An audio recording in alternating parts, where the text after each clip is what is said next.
Os abalos que a condição de estar lançado do homem lhe provocam, no sentido de retirar de uma atualidade um modo de ser, provocam consequências inerentes à transformação, portanto, inerentes à morte. 2 pontos. Desolação e desamparo ao homem que a vive, com a percepção primeira de que o viver terminou com a perda irreversível de um modo de ser e de suas presenças. Consequentemente, um existir ainda não aberto que se caracteriza pelos ecos do que fora uma vida.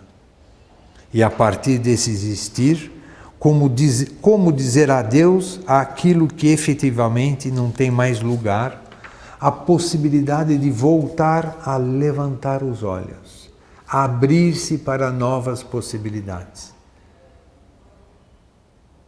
Mas este abrir-se não se dá na certeza e clareza de uma nova vida. Exige de cada um esperança corajosa, no sentido que cada homem precisa, antes de mais nada, lançar-se para dar um passo adiante, para que o mundo, correlativamente, se mostre e se ofereça como uma possibilidade. Essas novas possibilidades do existir não são apenas e tão somente o renascimento do homem, mas são a renovação do mundo.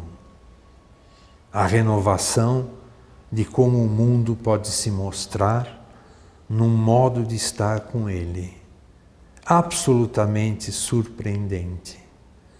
É nesta renovação homem-mundo que uma ontologia como interrogação e não como ponto de chegada, como resposta final, se propõe. Heidegger renova a questão sobre o ser, a ontologia, vinculando a ela o acidental, o singular, o temporal.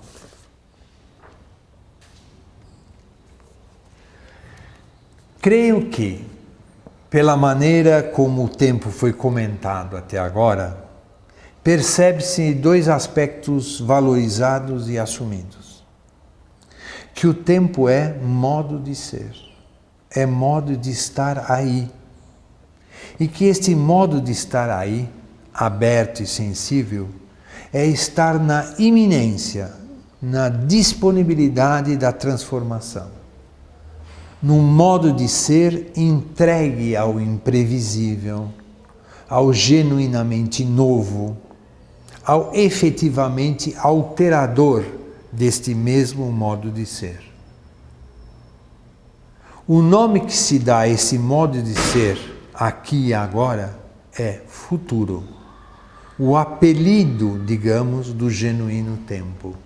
Futuro é o apelido do tempo. Mas esse tempo, este modo de ser oferecido à transformação, estabelece um novo modo de ser, uma presença consolidada, graças a uma experiência de modo de ser de abertura para o novo. Esta presença consolidada, estabelecida e permanecente é o modo de ser do passado. Passado aqui significa então modo de ser, aqui e agora, mantenedor de presença, assegurador de uma presença. Modo de ser não aberto à transformação, mas aberto prévia e intencionalmente à repetição, ao advento do conhecido, do já dado, do familiar, do não terrível, do habitual. O modo de ser passado reafirma este mesmo modo de ser com a finalidade do asseguramento como um modo de ser, com a finalidade da manutenção. É preciso então que a reafirmação aconteça, que uma sensação real de segurança de ser tome conta do homem para, a partir daí, ele se abre, se aventure a colocar em risco a própria existência. Sem segurança não há coragem. Sem aventura não há o que assegurar. O modo de ser presente apropriado de si mesmo é o movimento do assegurado abrindo-se para um novo transformador. O modo de ser presente apropriado de si mesmo é o movimento do assegurado abrindo-se para um novo transformador. Assim, existencialmente, o ponto inicial histórico, isto é, que registra um acontecimento real e identificador de uma biografia de cada homem, é o futuro, é o estar no mundo lançado já assegurado de ser. Futuro. Estar num mundo lançado já assegurado de ser. De passagem, como se estas palavras já possuíssem uma clareza de sentido, falávamos de história e biografia. Se apontávamos que no homem a consolidação de um modo de ser, o passado, o seu asseguramento, é sua ruína, porque esse asseguramento necessária e inevitavelmente o lança para fora de si mesmo, ao encontro do não antecipadamente conhecido, então a noção, a ideia de história daí decorrente deverá ser diferente. História de um ente que tem nas transformações sua marca mais clara, só pode ser escrita atendo-se às rupturas das continuidades de ser, procurando-se compreender que nova solicitação de ser esta ruptura trouxe ao homem e então como o seu destinar-se se deu. A biografia de um existir é o esforço de compreender quais destinações as rupturas se encarregaram de convidar o homem. Agora, chegamos a um ponto em que viver uma nova possibilidade através do inerente e inevitável modo de ser aberto, viver aí no encontro da abertura com o novo, uma ruptura, uma descontinuidade, uma destruição, uma ruína do consolidado, do aparentemente permanecente. Tudo isso nos remete a mais uma dimensão do existir, que é a transcendência. Como a palavra já indica para nós, ela aponta para um ultrapassamento, para um além de, para um deslocamento. Mas ultrapassamento de quê? Um ir além de onde para onde?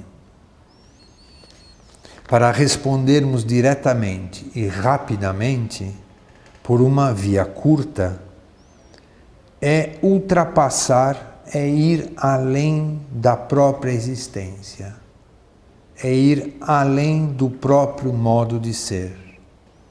Mas para que isso seja vivencialmente possível, é necessário que aquele que vai transcender o homem abrigue em si, como potencialidade, como possibilidade encoberta, o acolhimento em si da transformação.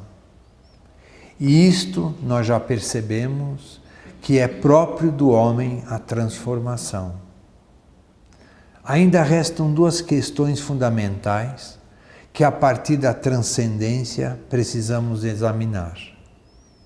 Como manter uma identidade se o homem é mutação? Por que vive-se transcendentalmente na imobilidade? O homem é idêntico a si mesmo como homem, se existe, se é não o preenchido por esta ou aquela possibilidade de ser, mas aquele que é, aquele que se identifica como o acolhedor apaixonado e eventual das possibilidades de ser. Eu vou ler novamente. O homem é idêntico a si mesmo como homem, se existe, se é não o preenchido por esta ou aquela possibilidade de ser, mas aquele que é, aquele que se identifica com o acolhedor, como o acolhedor apaixonado e eventual das possibilidades de ser. A imobilidade aberta e disponível oferece ao homem a oportunidade de não se distrair pelo ocasional que o chama e ficar atento às múltiplas possibilidades de sentido que se abrem num modo de ser quieto e não ocupado com uma tarefa. Nesse modo transcendental de ser, o que se vive é o diferente no mesmo. Esta é a versão mais serena e madura da transcendência ser vivida. Abrir-se para o diferente que o mesmo oferece. Transcendência é abrir-se para o diferente que o mesmo oferece. Temos que assinalar uma última e fundamental peculiaridade da transcendência e que vai servir como ponte natural em direção ao território da linguagem, tema do nosso próximo aspecto da fenomenologia heideggeriana. Esta peculiaridade da transcendência é que ela é vivida naturalmente pelo homem no seu exercício da linguagem, principalmente, mas não unicamente, através dos verbos que dinamizam a linguagem. Falar e escrever é transcender o aqui e agora imediato e fechado. É se reportar compreensivelmente ao que já não está mais aqui e agora e ao que ainda não se deu.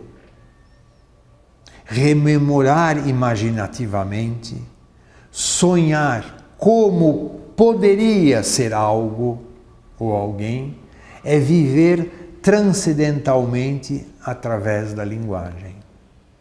Portanto, para Heidegger, transcender não é um acontecimento extraordinário e excepcional. Está presente nos atos mais naturais e comuns da existência. Obrigado.